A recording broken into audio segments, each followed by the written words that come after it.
A finales del siglo XIX, el mundo se movía bajo una dictadura de hierro y carbón. La revolución industrial había transformado la faz de la Tierra, pero lo había hecho mediante un proceso de una ineficiencia brutal. Las máquinas de vapor, esos gigantescos artefactos de calderas y pistones que impulsaban las fábricas de Europa y los barcos que cruzaban el Atlántico, eran devoradores de combustible que entregaban a cambio resultados mediocres. Los ingenieros más avanzados de la época sabían, con una frustración que rozaba la desesperación, que la mayor parte de la energía contenida en el carbón no se convertía en movimiento, sino en calor inútil que se perdía en la atmósfera. Casi el 90% de la capacidad de trabajo de la materia se evaporaba literalmente ante sus ojos. El problema no era la falta de fuerza, sino el desperdicio. La humanidad estaba atrapada en una era de fuerza bruta donde la ingeniería era incapaz de domesticar las leyes de la termodinámica.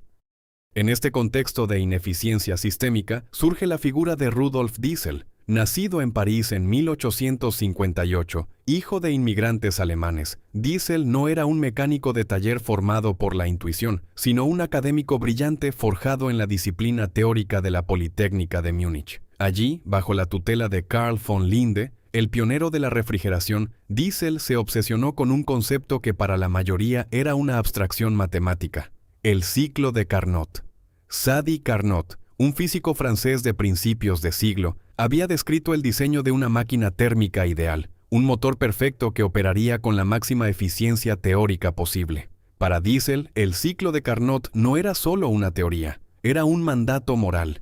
Se convenció de que el motor de combustión interna, que en aquel entonces apenas daba sus primeros pasos con las patentes de Nicolaus Otto, estaba diseñado de forma incorrecta. Otto utilizaba una chispa para provocar una explosión, un proceso violento, súbito y difícil de controlar, que desperdiciaba enormes cantidades de calor.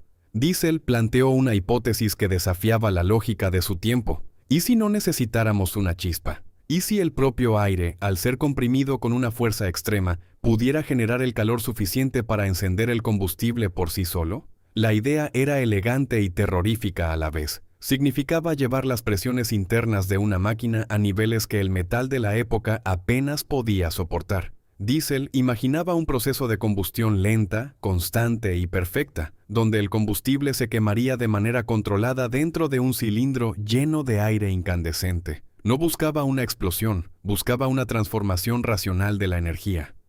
Durante años, mientras trabajaba en el diseño de máquinas de hielo, Diesel llenó cuadernos con ecuaciones y diagramas, refinando una visión que prometía no solo superar al vapor, sino pulverizar el rendimiento de cualquier motor existente. En 1892, Rudolf Diesel publica su manifiesto técnico, Teoría y construcción de un motor térmico racional. Es un documento que no solo describe una máquina, sino una nueva forma de entender la relación entre el hombre y el combustible. Diesel sostiene que su motor podría funcionar con casi cualquier cosa, desde aceites vegetales hasta residuos de petróleo, eliminando la dependencia del carbón y democratizando la energía para los pequeños talleres y agricultores. Esta visión atrae la atención de los gigantes industriales de la época. Heinrich von Butz, director de la Maschinenfabrik Augsburg, que más tarde se convertiría en MAN, y el barón del acero Friedrich Krupp deciden financiar el proyecto. Le otorgan a Diesel un presupuesto, un equipo de mecánicos y un rincón en los talleres de Augsburgo para que convierta sus ecuaciones en acero. Lo que Diesel no sabía en aquel momento es que pasar de la perfección del papel a la realidad del taller lo llevaría al borde de la locura y de la muerte física. Los materiales disponibles en 1893 no estaban preparados para las ambiciones de su mente. El hierro fundido tiene límites, y Diesel estaba a punto de empujar esos límites más allá del punto de ruptura. El taller de Augsburgo se convirtió en un laboratorio de tensiones extremas, donde el sonido de los martillos y el silbido del aire comprimido marcaban el ritmo de una batalla contra la física que duraría años. Cada pieza del primer prototipo tenía que ser fabricada a medida, con tolerancias que desafiaban la precisión de las máquinas herramienta de la época. No se trataba solo de construir un motor, se trataba de inventar una nueva categoría de mecánica. La atmósfera en Augsburgo era de un escepticismo silencioso. Los veteranos del vapor miraban con desconfianza aquel artefacto vertical, una columna de hierro de 3 metros de altura que no se parecía a nada que hubieran visto antes. No había caldera, no había fogoneros, No había nubes de vapor escapando por las válvulas, solo una estructura austera, un cilindro solitario conectado a un volante de inercia gigantesco. Diesel, siempre impecable, con sus anteojos y su aire de profesor universitario, supervisaba cada ajuste. Sabía que su reputación, su fortuna y su salud mental dependían de que aquel cilindro fuera capaz de contener el infierno que él mismo había diseñado en sus cálculos. El primer intento de encender la máquina estaba cerca, y con él la posibilidad de que la teoría de la combustión por compresión se confirmara como el futuro de la civilización o como el error más costoso de la historia de la ingeniería alemana. El 10 de agosto de 1893, el aire en el taller de Augsburgo estaba cargado de una tensión eléctrica, una mezcla de esperanza ciega y temor técnico. Rudolf Diesel, tras meses de preparativos, se disponía a dar vida a su primer prototipo real. La máquina era una estructura imponente y esquelética, un cilindro de hierro fundido de 1 metro de carrera que se alzaba sobre un soporte de acero, conectada a un volante de inercia que parecía demasiado pesado para ser movido por algo que no fuera vapor. Este primer diseño intentaba quemar polvo de carbón, una idea que Diesel defendía por la abundancia del recurso en Alemania, pero que mecánicamente representaba una pesadilla. Introducir un sólido pulverizado en una cámara a alta presión sin perder la estanqueidad era un reto que rozaba lo imposible. Diesel no era un hombre de manos manchadas de grasa por naturaleza. Era un estratega de la termodinámica que vestía traje y corbata incluso en el corazón del taller. Aquel día, mientras ajustaba las válvulas de admisión, sabía que estaba a punto de cruzar un umbral. El experimento consistía en inyectar el combustible en el momento en que el pistón alcanzara el punto muerto superior, confiando en que el calor generado por la compresión del aire fuera suficiente para iniciar la combustión. Lo que ocurrió a continuación quedaría grabado en la historia de la ingeniería como uno de los momentos más peligrosos y, paradójicamente, reveladores de la era industrial. Al girar el volante de inercia mediante una fuente de energía externa para iniciar el ciclo, el pistón subió con una fuerza tremenda, comprimiendo el aire en el interior del cilindro hasta que alcanzó una presión inaudita para la época. En el instante en que se inyectó la carga de combustible, no hubo una combustión suave y controlada como Diesel había predicho en sus cuadernos de notas. Hubo un estallido sordo, una detonación violenta que sacudió los cimientos del edificio. El manómetro de acero, diseñado para medir la presión interna y fijado a la culata del cilindro, no pudo soportar el pico de fuerza y estalló como una granada de fragmentación. Pedazos de metal volaron por el taller, silbando cerca de las cabezas de Diesel y sus ayudantes, incrustándose en las vigas de madera y rompiendo cristales a metros de distancia. Diesel estaba aturdido, con los oídos zumbando y el rostro cubierto de una fina capa de polvo y aceite. Pero en sus ojos no había derrota, sino una claridad aterradora. Mientras sus mecánicos se recuperaban del susto, revisando sus extremidades en busca de heridas, él se acercó a los restos humeantes de la máquina.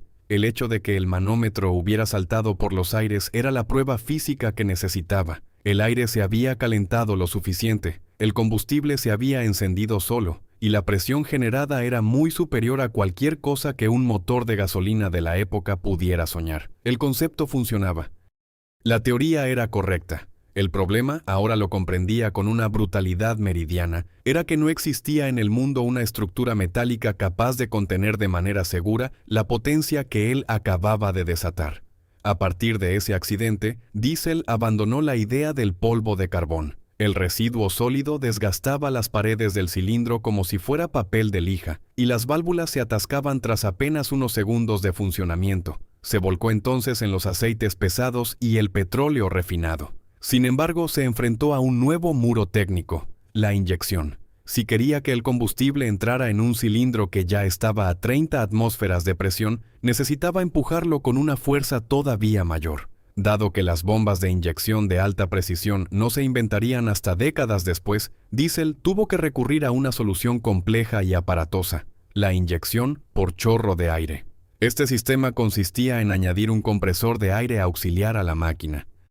Este compresor almacenaba aire a una presión altísima en un tanque separado, y ese aire se utilizaba para soplar, literalmente, el combustible líquido dentro de la cámara de combustión a través de una boquilla atomizadora. Era una solución de ingeniería brillante pero extremadamente difícil de calibrar. Si el aire entraba demasiado rápido, enfriaba la cámara y la combustión se apagaba. Si entraba demasiado lento, el motor perdía potencia o sufría preigniciones violentas. Diesel pasó los años 1894 y 1895 sumergido en un ciclo interminable de pruebas y errores. Cada mañana llegaba al taller con un nuevo juego de planos. Cada tarde se retiraba con las manos temblorosas por la fatiga y la frustración. El motor sufría de problemas de estanqueidad crónicos. Los segmentos del pistón, que debían evitar que el aire comprimido se escapara hacia el cárter, fallaban constantemente debido al calor extremo. Diesel probó con cueros tratados, con diferentes aleaciones de bronce y hierro, buscando el equilibrio imposible entre lubricación y sellado. El olor en el hangar de Augsburgo era una mezcla penetrante de aceite quemado, metal caliente y el aroma acre del petróleo crudo.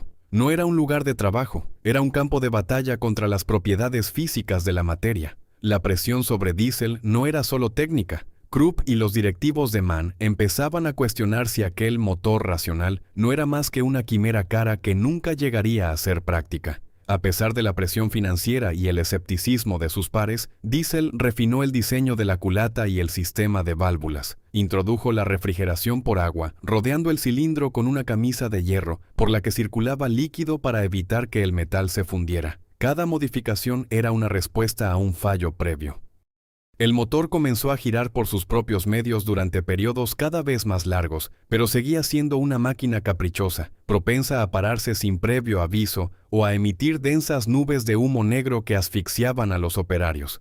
Diesel comprendió que el secreto de su éxito no residía en la fuerza de la explosión, sino en la finura de la atomización del combustible. Cuanto más pequeñas fueran las gotas de aceite, más completa sería la combustión y más eficiente el motor. A finales de 1996, tras 1000 días de rediseños, Diesel construyó el modelo que finalmente cambiaría todo. Había abandonado la complejidad innecesaria de sus primeros esquemas teóricos para abrazar una robustez necesaria. El nuevo motor era más pesado, más sólido, con una distribución de válvulas accionada por un árbol de levas lateral que permitía una sincronización quirúrgica.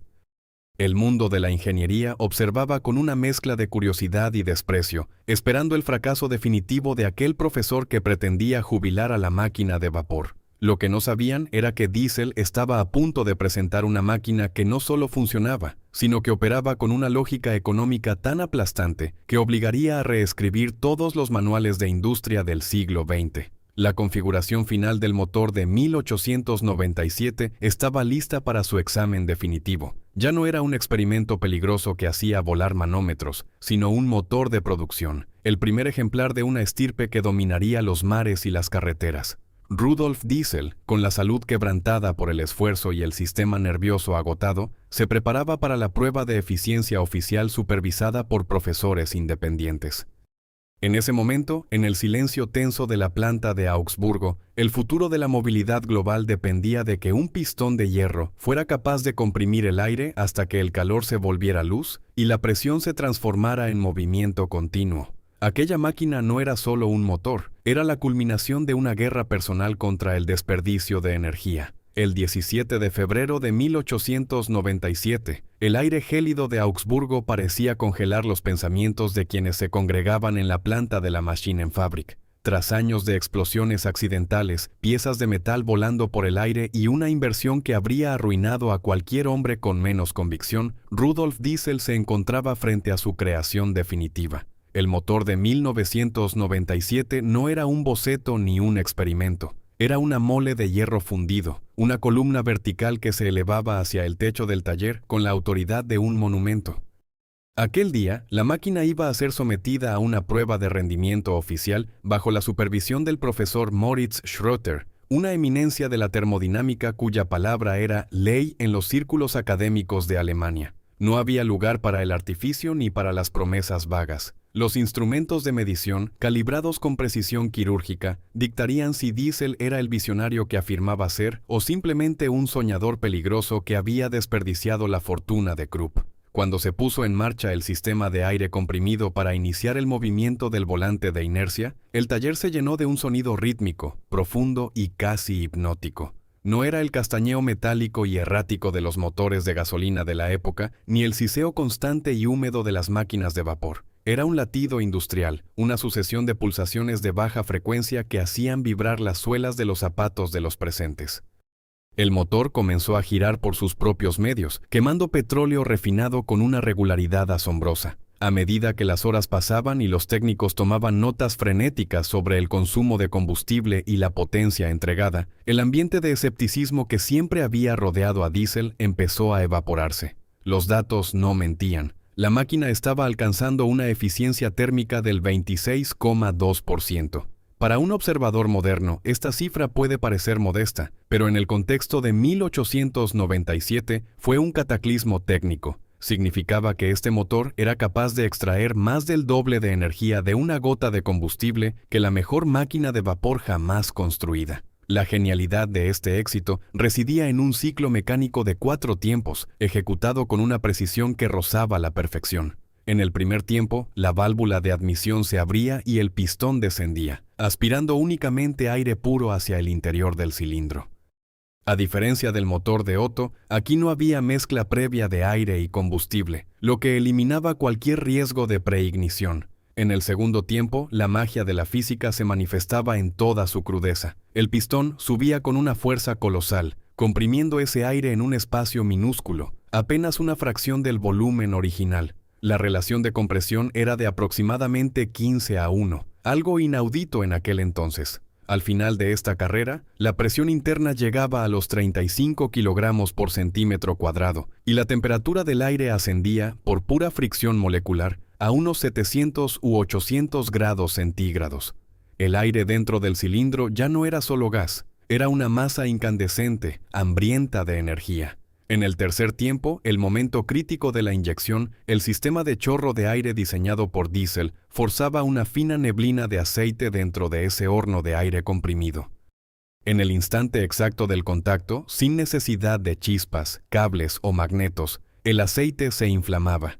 Pero no era una explosión violenta, era una combustión sostenida que empujaba el pistón hacia abajo con una presión constante. Esta era la clave del motor racional. La presión se mantenía durante una parte importante de la carrera del pistón, permitiendo que la expansión de los gases realizara un trabajo mucho más eficiente. Finalmente, en el cuarto tiempo, la válvula de escape se abría para expulsar los residuos, dejando el cilindro limpio para un nuevo ciclo.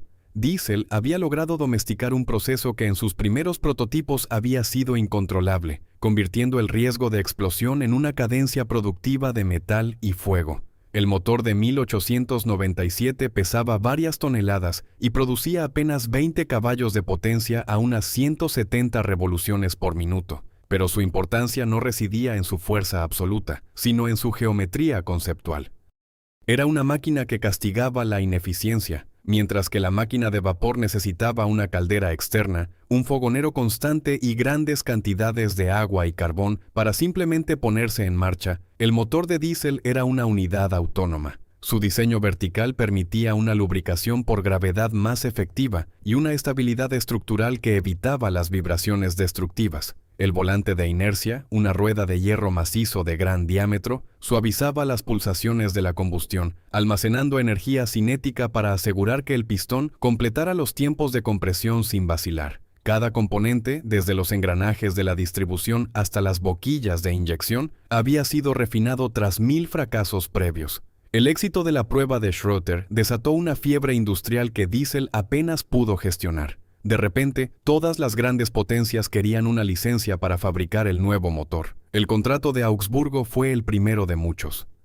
Diesel pasó de ser un ingeniero acosado por las deudas a convertirse en un hombre de negocios internacional, viajando constantemente para supervisar la puesta en marcha de fábricas en Escocia, Francia y Estados Unidos. Sin embargo, este triunfo profesional venía acompañado de un desgaste personal demoledor. Diesel era un perfeccionista patológico que sufría de terribles migrañas y crisis nerviosas. Cada vez que una licencia fallaba o que un motor presentaba un problema técnico en algún lugar del mundo, él lo sentía como un ataque personal a su honor y a su capacidad intelectual. Su motor racional le había dado la gloria, pero también lo había encadenado a una responsabilidad que su frágil constitución psicológica no estaba preparada para soportar. A medida que el siglo XIX llegaba a su fin, el motor diésel comenzó a encontrar sus nichos naturales. Su peso y su enorme tamaño inicial lo hacían impracticable para los automóviles ligeros de la época, pero era la solución perfecta para las aplicaciones donde la fiabilidad y el bajo consumo eran vitales. Las flotas navales, especialmente las que comenzaban a experimentar con naves que operaban bajo el agua, vieron en el motor de combustión por compresión la respuesta a sus plegarias. A diferencia de los motores de gasolina, el motor de diésel no emitía vapores inflamables peligrosos que pudieran acumularse en los espacios confinados de un submarino, y su eficiencia permitía una autonomía de crucero mucho mayor. El mundo empezaba a entender que Diesel no solo había inventado un motor, sino que había creado un nuevo estándar de potencia para la era moderna. Lo que Diesel había logrado en el hangar de Augsburgo era un puente entre la teoría pura y la realidad mecánica. Había tomado las leyes abstractas de la termodinámica de Carnot y las había forjado en acero, demostrando que el ingenio humano puede imponer su voluntad sobre la entropía. Su motor no solo quemaba combustible, quemaba paradigmas. Al eliminar el sistema de encendido externo, Diesel simplificó el motor hasta su esencia más pura, dejando que la propia materia dictara el momento del movimiento. El motor de 1897 fue la semilla de un ecosistema que hoy sostiene nuestra civilización global, desde el transporte de alimentos hasta la generación de electricidad en los lugares más remotos. Fue el momento en que la ingeniería dejó de intentar imitar la fuerza de la naturaleza y empezó a utilizar las leyes de esa misma naturaleza para crear una fuerza superior, controlada y, sobre todo, racional. El sueño de Diesel se había cumplido, pero el precio que su creador tendría que pagar por ese éxito estaba a punto de volverse insoportable. El éxito de 1897 no fue el destino final, sino el punto de partida de una metamorfosis industrial que redefiniría la geografía del comercio y el transporte. Sin embargo, para Rudolf Diesel, la gloria técnica se convirtió rápidamente en una jaula de hierro. Mientras su motor comenzaba a conquistar las salas de máquinas de las fábricas alemanas y los talleres de media Europa, el inventor se vio envuelto en una red asfixiante de litigios, problemas financieros y un perfeccionismo que devoraba su salud. Diesel no solo había inventado un mecanismo, había desafiado el monopolio del vapor y del carbón, y los intereses establecidos no iban a ceder el trono del progreso sin presentar batalla.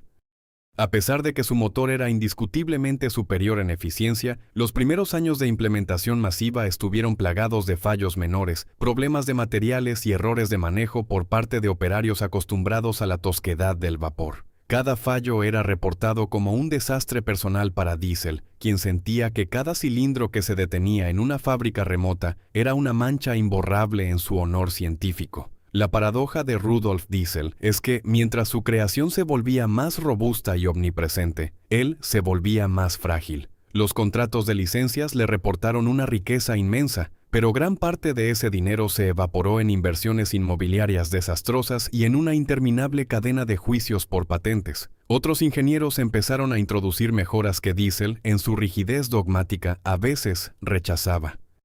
El avance más significativo no vino de su mano, sino de Robert Bosch, quien años más tarde perfeccionaría la bomba de inyección de alta presión, eliminando la necesidad del pesado y complejo compresor de aire que Diesel había tenido que usar en 1897. Este refinamiento mecánico fue lo que finalmente permitió que el motor diésel redujera su tamaño, pasando de ser un gigante estacionario de 3 metros a un motor capaz de entrar bajo el capó de un camión o en el vientre de un tractor. Pero Diesel seguía obsesionado con la pureza de su concepto original, la máquina racional capaz de quemar cualquier cosa, desde aceites pesados hasta el aceite de cacahuete que presentó en la Exposición Universal de París en 1900, soñando con un futuro donde los agricultores fueran energéticamente independientes.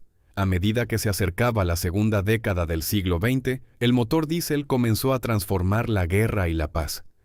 La eficiencia del combustible permitió que los barcos mercantes cruzaran océanos con bodegas más grandes y menos espacio dedicado al carbón, pero fue en las profundidades del mar donde el invento de Diesel demostró una letalidad imprevista por su creador, un hombre con tendencias pacifistas. Los submarinos, naves que hasta entonces eran poco más que curiosidades peligrosas, encontraron en el motor de combustión por compresión su corazón ideal. No producía los humos reveladores del vapor ni los vapores explosivos de la gasolina. El motor diésel permitía a estas naves navegar miles de millas en superficie para cargar sus baterías y luego sumergirse en un silencio aceitoso. Diesel observaba con ambivalencia cómo su búsqueda de la eficiencia térmica se convertía en el instrumento de poder de las armadas imperiales. El clímax de esta tragedia personal y técnica ocurrió la noche del 29 de septiembre de 1913. Rudolf Diesel embarcó en el vapor SS Dresden en Amberes, con destino a Londres. Iba a asistir a la inauguración de una nueva fábrica de motores y a reunirse con el almirantazgo británico. A sus 55 años, era uno de los hombres más famosos del mundo industrial, pero también uno de los más atormentados. Tras cenar con sus acompañantes en el salón del barco, se retiró a su camarote alrededor de las 10 de la noche. Antes de hacerlo, dejó su reloj de bolsillo cuidadosamente colocado sobre la mesilla, junto a su pijama extendido sobre la cama. Nunca llegó a Londres. A la mañana siguiente, su camarote estaba vacío. Su diario, encontrado entre sus pertenencias, tenía marcada la fecha del 29 de septiembre con una pequeña cruz, un signo silencioso de finalización. 10 días después, la tripulación de un bote de vigilancia holandés avistó un cuerpo flotando en las aguas del Mar del Norte.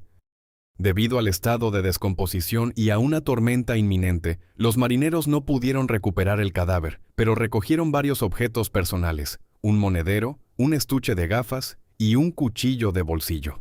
El hijo de Rudolf, Eugen Diesel, identificaría más tarde estos objetos como pertenecientes a su padre. La desaparición de Diesel desató una tormenta de teorías conspirativas que persisten hasta hoy. Algunos sugirieron que fue asesinado por agentes del servicio secreto alemán para evitar que vendiera secretos militares a los británicos. Otros especularon que los magnates del petróleo, temerosos de un motor que podía funcionar con aceites vegetales, lo habían eliminado. Sin embargo, la realidad más probable es más oscura y humana. El hombre que buscaba la máquina perfecta no pudo soportar la imperfección de su propia vida, acosada por las deudas y la presión de un éxito que ya no le pertenecía.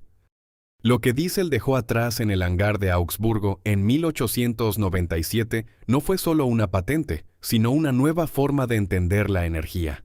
Tras su muerte, el motor Diesel dejó de ser la obsesión de Rudolf para convertirse en el motor del mundo moderno. En los años 20 y 30, la tecnología explotó en todas las direcciones imaginables. Los grandes transatlánticos abandonaron definitivamente el carbón por el petróleo pesado, y los ferrocarriles comenzaron su transición hacia la locomotora diésel eléctrica, terminando con la era romántica de las locomotoras de vapor. El motor demostró ser una fuerza imparable de la naturaleza técnica, robusto, capaz de trabajar durante décadas sin descanso y con un apetito voraz por cualquier combustible que se le ofreciera. Hoy, la herencia de aquel primer prototipo que casi mata a Diesel en su primer estallido está presente en cada rincón de nuestra existencia globalizada.